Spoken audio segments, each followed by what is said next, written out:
Welcome to Y.MGMT Equity. So in our previous class we have studied factor affecting elasticity of supply. तो हमने last class में क्या cover किया था? Last class में हमने पढ़ा था कि कौन कौन से ऐसे फैक्टर्स होते हैं जो हमारे इलास्टिसिटी ऑफ सप्लाई को अफेक्ट करते हैं। और आज की क्लास में मैं फिर से मूव करूंगी अपने डिमांड पे। डिमांड के कुछ टॉपिक्स पढ़ा के मैंने उसको छोड़ दिए थे, तो आज मैं आपको पढ़ाऊँगी movement along the demand curve. तो आज मैं आपको movement along the demand curve बताऊंगी। देखिए basically movement along the demand curve में होता क्या है, यहाँ पे हम लोग प्राइस एंड क्वांटिटी सप्लाई के बीच का रिलेशनशिप देखते हैं। मतलब ये कि प्राइस में जब भी चेंजेस हमारे आते हैं, प्राइस हमारे इंक्रीज़ होती है चाहे डिक्रीज़ होती है, तो उसका क्वांटिटी सप्लाई पे किस तरीके से उसका असर पड़ता है। ठीक है, यहाँ पे जो हमारा कर्व होता है ना, उस इस एक ही कर्व पे हमारा प्राइस के चेंज होने की वजह से क्वांटिटी सप्लाई एक ही कर्व पे हमारी मूव करती है। ठीक है, यहाँ पे दूसरा कर्व नहीं बनता, यहाँ पे दूसरा डिमांड कर्व हमारा नहीं बनता है। यहाँ पे कर्व हमारा क्या होता है, एक ही होता है। डिमांड कर्व हमारा एक ही होता है और जो मूवमेंट होती है वो एक ही डिमांड कर्व पे ऊपर नीचे होती रहती है। जैसे प्राइस इंक्रीज़ होती है, डिमांड कर्व हमारी क्या हो जाती है, मूवमेंट होकर नीचे चली जाएगी। डिमांड कर्व पे जो मूवमेंट होगा वो हमारा नीचे चला जाएगा। और जैसे प्राइस हमारी क्या होती है, डिक्रीज़ होती है, डिमांड कर्व पे हमारी क्वांटिटी की मूवमेंट ऊपर की तरफ चली जाएगी। ठीक है, तो movement along the demand curve हम लोग आज स्टार्ट करेंगे। आज देखते हैं क्या होता है। So let's start. तो चलिए स्टार्ट करते हैं। तो देखिए movement along the demand curve को हम लोग चेंज इन क्वांटिटी डिमांडेड भी कहते हैं। ठीक है, movement along the demand curve को हम लोग चेंज इन क्वांटिटी डिमांडेड भी कहते हैं। Movement along demand curve denote the change in curve due to change in price of a commodity, other factors remain constant. ठीक है, यहाँ पे जो हमारे अदर फैक्टर्स होते हैं वो क्या होते हैं, कांस्टेंट रहते हैं।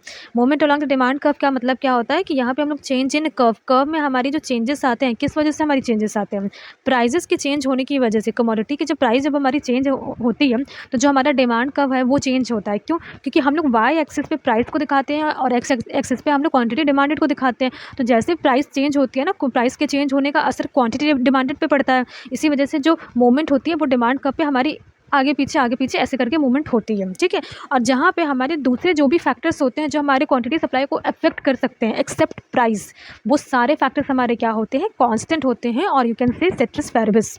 ठीक है, वहाँ पे मैं एक बार आपको फिर से याद दिला दूंगी कि कौन से ऐसे फैक्टर्स होते हैं जो हमारे कांस्टेंट होते हैं। Okay, there is moment in demand on same demand curve. यहाँ पे सेम डिमांड कर्व पे क्या होती है, मूवमेंट होती है। It can be upward movement हो सकता है एज वेल एज से डाउनवर्ड मूवमेंट हो सकता है, दोनों ही हो सकता है। मतलब इसका कहने का मतलब क्या है, देखिए प्राइजेस जब भी चेंज होती है ना, जब भी प्राइस आपकी इंक्रीज होगी तो जाहिर सी बात है कि डिमांड क्या होगी, कम हो जाएगी। क्यों? क्योंकि डिमांड एंड प्राइस के बीच में हमारी इनवर्स रिलेशन होती है। ठीक है, डिमांड एंड प्राइस के बीच में हमारी क्या होती है, इनवर्स रिलेशन होती है। तो यहाँ पे क्या होता है, इन्वर्स रिलेशन होने की वजह से जो हमारी डिमांड कर्व होती है ना, प्राइस में जब भी चेंजेस आते हैं तो वो या तो अपवर्ड मूव करती है या तो डाउनवर्ड मूव करती है। अब मैं आपको बताती हूँ कि ये कैसे होता है। देखिए सपोज मान लीजिए कि आपकी ये डिमांड कर्व है। ठीक है, मान लीजिए इस पॉइंट पे आप कोई प्राइस ले लीजिए और इस पॉइंट पे आप कोई क्वांटिटी ले लीजिए। अब जैसे आपकी प्राइस इंक्रीज होगी, आपकी क्वांटिटी डिमांडेड क्या होगी, कम हो जाएगी, यहाँ पे आ जाएगी। जैसे ये P1 हो गया आपका, ये P हो गया। ठीक है, क्वांटिटी डिमांडेड आपकी क्या हुई, कम हो गई। अब जैसे ही प्राइस आपकी कम होगी वैसे ही आपकी क्वांटिटी डिमांडेड क्या होगी, इंक्रीज हो जाएगी। देखा ना, इस पॉइंट पे हो गई, पहले इस पे थी, उसके बाद इस पे आई, अब उसके बाद इस पे आ गई। ठीक है, तो यहाँ पर आपका क्या चीज़ हुआ कि प्राइस के चेंज होने की वजह से अगर आप ये चीज़ देखिए तो आपका जो मूवमेंट है ना, वो मूवमेंट एक ही डिमांड कर्व पे आपका आगे पीछे मूव कर रहा है। ओके, अपवर्ड मूवमेंट अगर when price of commodity will increase then demand will contract. देखिए अपवर्ड मूवमेंट कब होता है, अपवर्ड मूवमेंट तब होता है जब हमारी कमोडिटी की जो प्राइस है वो क्या होती है, इंक्रीज होती है। देखिए अपवर्ड मूवमेंट का मतलब क्या है, यहाँ पे जैसे ही हमारी कमोडिटी की प्राइस जो होती है क्या इंक्रीज होती है ना, तो प्राइस के इंक्रीज होने की वजह से हमारी डिमांड क्या होती है, कॉन्ट्रैक्ट होती है। मतलब डिमांड हमारी कम हो जाती है। जैसे ही हमारी प्राइस इंक्रीज हुई, हमारी क्वांटिटी डिमांडेड क्या होती है, वो कम हो जाती है। इसी वजह से इसको बोला जाता है कि जब हम अपवर्ड मूवमेंट होता है, जैसे मैं आपको ये चीज़ करके दिखाती हूँ। देखिए सपोज जैसे कि ये तो बहुत ही लाइट चल रहा है। देखिए सपोज जैसे कि ये मान लीजिए कि ये हमारा मैं एक्सेस ले लेती हूँ यहाँ पर। ठीक है, यहाँ पे अगर आप देखिए कि ये अगर मान लीजिए P है एंड ये Q है। ठीक है, अब जैसे ही प्राइस आपकी इंक्रीज होगी, आपकी क्वांटिटी डिमांडेड क्या होगी, कम हो जाएगी। ठीक है, क्वांटिटी डिमांडेड क्या हो जाएगी, तो इसको ही हम लोग अपवर्ड मूवमेंट बोल रहे हैं। देखिए पहला हमारा क्या था, पहला ए पॉइंट हमारा ये वाला था, ये वाला पॉइंट हमारा ए पॉइंट था, ये वाला। अब जैसे ही प्राइस कम हुई, हमारी क्वांटिटी डिमांडेड भी क्या हुई, सॉरी प्राइस जैसे ही ज़्यादा हुई वैसे ही हमारी क्वांटिटी डिमांडेड क्या हुई, कम हो गई। तो हमारा बी पॉइंट क्या हो गया, बी पॉइंट हमारा ये हो गया। तो इसी को हम लोग अपवर्ड मूवमेंट बोलते हैं। वैसे ही अगर आप देखिए तो डाउनवर्ड मूवमेंट कब होता है, डाउनवर्ड मूवमेंट तब होता है जब हमारी कमोडिटी की जो प्राइस है वो क्या होती है, डिक्रीज़ होती है। कमोडिटी की प्राइस जैसे ही डिक्रीज़ होती है, कमोडिटी की प्राइस जैसी क्या होती है, डिक्रीज़ होती है, वैसे ही जो हमारी क्वांटिटी डिमांडेड है वो क्या होती है, इंक्रीज़ हो जाती है। प्राइस जैसी कमोडिटी की कम हुई, वैसी डिमांड जो होती है वो क्या होती है, इंक्रीज़ हो जाती है, ठीक है? या क्यों? क्योंकि यहाँ पे प्राइस एंड क्वांटिटी डिमांडेड के बीच में इनवर्स रिलेशन होता है, इसीलिए डाउनवर्ड मूवमेंट होता है। अब जैसे मैंने अपवर्ड मूवमेंट आपको बताया, अगर डाउनवर्ड मूवमेंट मैं आपको बताऊँ तो सपोज़ ये P है, ये Q है, ठीक है? ये P है, ये Q है, अगर आप इसको ले लें, तो जैसे आपकी प्राइस गिरेगी, ये देखिए यहाँ पे प्राइस जैसे नीचे आई, आपकी डिमांड क्या हो जाएगी, यहाँ हो जाएगी। क्यों? क्योंकि प्राइस के कम होने की वजह से हमारी डिमांड क्या होती है, इंक्रीज़ होती है।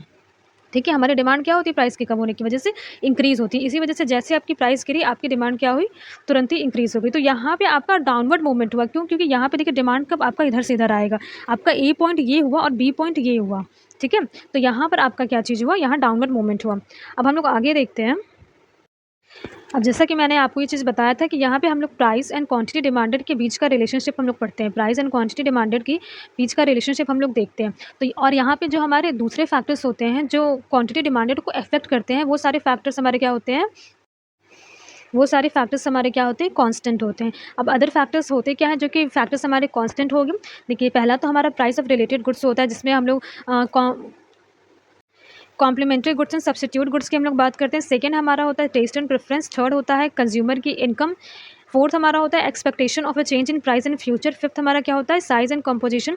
सिक्स क्या होता है, season and weather. And seventh हमारा क्या होता है, डिस्ट्रीब्यूशन ऑफ इनकम। ये सारे हमारे कुछ ऐसे फैक्टर्स हैं अदर देन प्राइस, जिनको क्या होता है, कांस्टेंट रहना होता है। क्यों? क्योंकि हम लोग यहाँ पे प्राइस एंड क्वांटिटी डिमांडेड के बीच का रिलेशनशिप देखते हैं। अब देखिए आगे चलते हैं। देखिए यहाँ पे मैंने एक सिंपल से चार्ट के फॉर्म में आपको एक्सप्लेन किया है। तो यहाँ पर आप देखिए कि पहला मैंने क्या लिखा है, चेंज इन क्वांटिटी डिमांडेड। अब चेंज इन क्वांटिटी डिमांडेड किस वजह से होता है, क्वांटिटी डिमांडेड में चेंजेस प्राइस के चेंजेस होने की वजह से होता है। मतलब कि कमोडिटी की डिमांड में जो चेंज होता है वो प्राइस के चेंज होने की वजह से होता है। प्राइस अगर इंक्रीज़ होती है तो हमारी डिमांड क्या होती है, कम होती है, और प्राइस अगर डिक्रीज़ होती है तो हमारी डिमांड क्या होती है, वो इंक्रीज़ होती है। ठीक है, उसके बाद क्या होता है, मूवमेंट अलॉन्ग डिमांड कर्व। अब इसकी वजह से होता क्या है, जब भी हमारी प्राइस में चेंज होने की वजह से क्वांटिटी डिमांडेड में चेंजेस होते हैं, तो उसकी वजह से क्या होता है, हमारे डिमांड कर्व में मूवमेंट होती है। डिमांड का मतलब हमारी सेम डिमांड कर्व होती है और सेम डिमांड कर्व में ही हमारी आगे पीछे करके मूवमेंट होती है। तो मूवमेंट दो तरीके से होती है, जिसको हम लोग डाउनवर्ड मूवमेंट भी कह सकते हैं as well as upward movement. दो तरीके से मूवमेंट होती है। जब हमारी प्राइस क्या होती है, डिक्रीज़ होती है, तो क्या होता है, प्राइस के डिक्रीज़ होने की वजह से हमारी जो क्वांटिटी सप्लाई होती है वो इंक्रीज़ हो जाती है। तो उस वक्त हमारा क्या होता है, डाउनवर्ड मूवमेंट होता है। और जैसे ही हमारी प्राइस इंक्रीज़ होती है उस वक्त क्या होता है, हमारी क्वांटिटी डिमांडेड जो होती है वो कम हो जाती है। तो ऐसे केस में अपवर्ड मूवमेंट होता है। अब डाउनवर्ड मूवमेंट को हम लोग एक्सपेंशन इन डिमांड भी कहते हैं।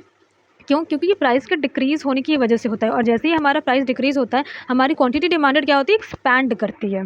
ठीक है, अपवर्ड मूवमेंट को हम लोग कॉन्ट्रैक्शन इन डिमांड भी कहते हैं। क्यों कहते हैं? क्योंकि यहाँ पे हमारी जो कमोडिटी है होती है, उसकी प्राइस की इंक्रीज़ होने की वजह से हमारी क्वांटिटी डिमांडेड क्या होती है, कम होती है। अब डिमांड जब हमारी कम होती है तो हमारा जो कर्व आप देखेंगे ना, वो क्या होगा, मतलब जो हमारा चेंज होगा वो बहुत कॉन्ट्रैक्ट हो जाएगा। प्राइस बढ़ेगी, डिमांड कम होगी। ठीक है, तो यहाँ पे अपवर्ड मूवमेंट हो जाएगा हमारा और जो डिमांड होगा वो क्या होगा, कॉन्ट्रैक्ट हो जाएगा। ठीक, तो ये हमारा सिंपल से चार्ट का एक्सप्लेनेशन था। आप अपने एग्जाम में इस चार्ट को बना के एक्सप्लेन करिएगा तो इसका बहुत अच्छा इफेक्ट पड़ेगा एग्जामिनर पे आपके। अब मैं आपको एक्सपेंशन इन डिमांड और एक्सपेंशन इन डिमांड को हम लोग इंक्रीज इन क्वांटिटी डिमांडेड भी कह सकते हैं, इसको एक्सप्लेन करूँगी।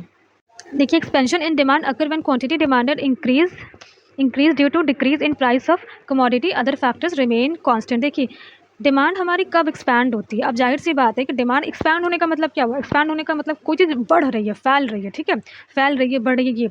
अब डिमांड कब हमारी बढ़ती है, जब हमारी प्राइस किसी भी कमोडिटी की क्या होते हैं, कम होती है, तो हमारी डिमांड क्या हो जाती है, तुरंत एक्सटेंड कर जाती है।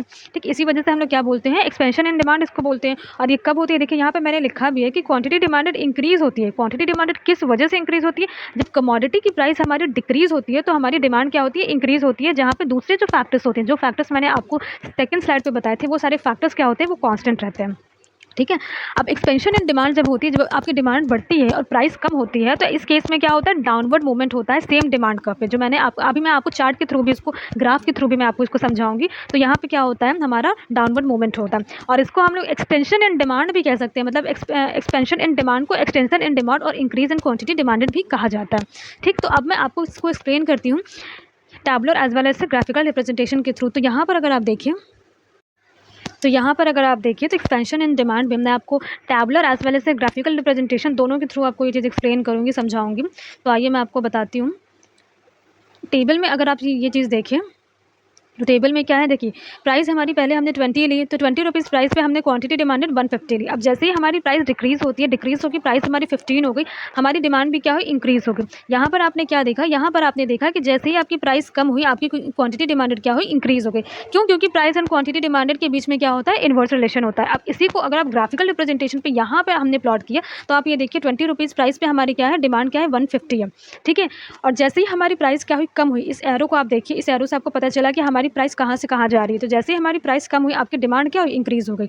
अब आप यहाँ इस एरो पे देखिए, इस एरो पे, तो आपको पता चलेगा कि आपकी डिमांड इंक्रीज़ हुई है। अब जैसा कि मैंने लॉ ऑफ डिमांड में भी आपको ये चीज़ बताया था कि हमारी जो डिमांड कब होती है, वो डाउनवर्ड स्लोपिंग होती है। हमारी सप्लाई कब क्या होती है, अपवर्ड स्लोपिंग होती है, और डिमांड कब हमारी क्या होती है, डाउनवर्ड स्लोपिंग होती है। इसीलिए जो हमारी डिमांड कब है, वो ए पॉइंट से बी पॉइंट पे जा रही है, और इसी वजह से इसको जब ऐसे जा रही है ना डिमांड, तो इसको हम लोग क्या बोलते हैं, इसको हम लोग बोलते हैं डाउनवर्ड मूवमेंट, ठीक है। इसको हम लोग बोलते हैं डाउनवर्ड मूवमेंट, ठीक। तो ये हमारा क्या था, ये पूरा एक्सप्लेनेशन एक्सपेंशन एंड डिमांड का था। अब आप ये तो जानते हैं कि वाई एक्सिस पे प्राइस लेते हैं, एक्सिस पे हम लोग क्वांटिटी डिमांडेड लेते हैं। बाकी किस तरीके से हमारी प्राइस के कम होने की वजह से डिमांड इंक्रीज़ हुई, ये चीज़ मैंने आपको बताई दी है। और उस ऐसा होने की वजह से हमारी जो कर्व है, उसमें क्या हुआ है, डाउनवर्ड मूवमेंट हुआ है, ठीक। नेक्स्ट हमारा क्या है, नेक्स्ट हमारा है कॉन्ट्रैक्शन इन डिमांड। नेक्स्ट हमारा कॉन्ट्रैक्शन इन डिमांड है। तो अब हम लोग देखेंगे कॉन्ट्रैक्शन इन डिमांड, और कॉन्ट्रैक्शन इन डिमांड को डिक्रीज़ इन क्वांटिटी डिमांडेड भी कहा जाता है, ठीक है। कॉन्ट्रैक्शन इन डिमांड को डिक्रीज़ इन क्वांटिटी डिमांडेड भी कहा जाता है। तो यहाँ पर आप देखिए, हाँ, यहाँ पर अगर आप देखिए तो डिमांड में कॉन्ट्रैक्शन कब आता है, डिमांड में हमारे कॉन्ट्रैक्शन कब आता है, जैसे ही हमारी प्राइस इंक्रीज़ होती है। हमारी प्राइस जैसे इंक्रीज़ होती है, यहाँ पर डिमांड क्या होता है, हमारा कॉन्ट्रैक्ट हो जाता है। डिमांड क्या होता है, कॉन्ट्रैक्ट हो जाता है। कॉन्ट्रैक्ट का मतलब क्या है, देखिए कॉन्ट्रैक्शन हमारा एक्सपेंशन का ऑपोजिट होता है। किसी भी चीज़ को जब आप एक्सपैंड करें, एक्सपैंड का मतलब समझ ही सकते हैं, किसी भी चीज़ को बढ़ाना, उसी का ऑपोजिट है हमारा कॉन्ट्रैक्ट करना, मतलब छोटा करना। तो यहाँ पे क्या लिखा है, contraction in demand occur when there is a decrease in quantity demanded. जब हमारी क्वांटिटी डिमांडेड क्या होती है, डिक्रीज़ होती है। हमारी क्वांटिटी डिमांडेड क्या होती है, डिक्रीज़ होती है, ठीक है। और डिक्रीज़ कब होती है हमारी डिमांड, जब हमारी प्राइस ऑफ कमोडिटी क्या होती है, इंक्रीज़ होती है। कमोडिटी की प्राइस हमारी जैसे ही इंक्रीज़ होती है, हमारी डिमांड क्या होती है, क्वांटिटी डिमांडेड वो डिक्रीज़ होती है। और जहाँ पे दूसरे सारे फैक्टर्स क्या होते हैं, कांस्टेंट होते हैं, ठीक है। जैसा कि आप जानते हैं कि प्राइस और डिमांड के बीच में इनवर्स रिलेशन होता है, वैसे ही अगर हमारी मान लीजिए कि प्राइस जैसे ही हमारी बढ़ी, किसी भी कमोडिटी की प्राइस अगर इंक्रीज़ हो गई, तो जाहिर सी बात है कि उसकी डिमांड कम हो जाएगी, लोग कम खरीदेंगे। इसी वजह से क्या होगा कि हमारी क्वांटिटी डिमांडेड में कॉन्ट्रैक्शन हो जाएगा, ठीक है। It leads to upward movement on same demand curve. इसकी वजह से क्या होता है, अपवर्ड मूवमेंट होता है, सेम डिमांड कर्व पे अपवर्ड मूवमेंट होता है। इसका मतलब क्या कि अगर आप देखें यहाँ पर, अगर आप ये चीज़ देखिए मैं आपको बताती हूँ, यहाँ पे मैंने ये चीज़ बनाया हुआ है। वैसे मैं graphical as well as tabular representation के थ्रू आपको समझा ही दूँगी। जैसे ही आपकी प्राइस इंक्रीज़ होती है, उस वक्त आपका क्या होता है, प्राइस इंक्रीज़ हुई, ठीक, तो आपका डिमांड क्या होगा, तुरंत ही आपका डिमांड कम हो जाएगा, है ना। तो यहाँ पर आपका क्या होता है, यहाँ पर आपका अपवर्ड मूवमेंट होता है, जिसको कॉन्ट्रैक्शन इन डिमांड को आप डिक्रीज़ इन क्वांटिटी डिमांडेड भी कह सकते हैं। कॉन्ट्रैक्शन इन डिमांड को आप क्या कह सकते हैं, डिक्रीज़ इन क्वांटिटी डिमांडेड, ठीक। अब मैं इसको tabular as well as graphical representation के थ्रू आपको समझाऊंगी कि यहाँ पे कैसे अपवर्ड मूवमेंट होता है। तो आप यहाँ पे देखिए कि जो प्राइस मैंने ली है, वो फर्स्ट केस में प्राइस मैंने 30 ली है, और यहाँ पे जब हमारी कमोडिटी की प्राइस 30 थी, तो हमारी क्वांटिटी डिमांडेड कितनी थी, 200 थी। अब जैसे ही देखिए हमारी प्राइस, कमोडिटी की प्राइस क्या हुई, इंक्रीज़ हुई। कमोडिटी की प्राइस क्या हुई, इंक्रीज़ हुई, 30 से 35 हुई। अब प्राइस के इंक्रीज़ होने की वजह से हमारी डिमांड क्या होगी, तुरंत कम हो जाएगी। तो यहाँ पर डिमांड क्या हुई, 150 की हो गई, ठीक है। पहले हमारी डिमांड 200 की थी, जब हमारी प्राइस 30 थी, उसके बाद हमारी डिमांड क्या हो गई, कम हो गई। क्यों? क्योंकि हमारी कमोडिटी की प्राइस इंक्रीज़ हो गई, ठीक है। अब इसी को जब हम लोग टैबुलर रिप्रेजेंटेशन में यहाँ पर टेबल पर प्लॉट करेंगे, तो आप ये चीज़ देखिए, 30 रुपीज़ प्राइस पे डिमांड आपकी कितनी है, 200 है। जो मरून कलर की जो मैंने लाइन बनाई है, उसको आप देखिए, 30 रुपीज़ प्राइस पे आपकी डिमांड कितनी है, डिमांड आपकी 200 है। एंड जैसे ही हमारी प्राइस इंक्रीज़ हुई, इस एरो को देखिए, जो ब्लैक कलर से मैंने यहाँ पे एरो बनाया, एरो से आप ये चीज़ देखिए, एरो जो मैंने बनाया ना, ये आपको एग्जाम में भी बनाना पड़ेगा। एरो आपको साफ साफ ये दिखा दे रहा है, मतलब क्लियर एक विजिबिलिटी आपको ये चीज़ की दे रहा है कि आपकी प्राइस इंक्रीज़ हो रही है, और प्राइस के इंक्रीज़ होने की वजह से डिमांड कम हो रही है। जैसे ही आपकी प्राइस इंक्रीज़ होगी, 30 से 35 हुई, आपकी डिमांड क्या हुई, 200 से क्या हुई, 150 हुई, कम हो गई।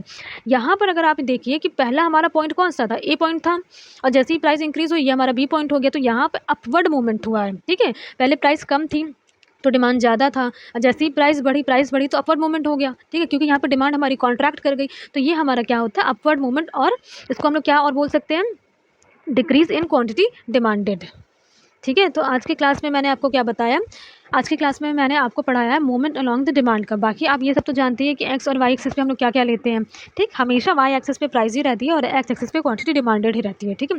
तो आज की क्लास में मैंने आपको एक टॉपिक कवर कराया है, डिमांड कम। सो अच्छे से पढ़िएगा, all the best, and please like, share and subscribe. Thank you.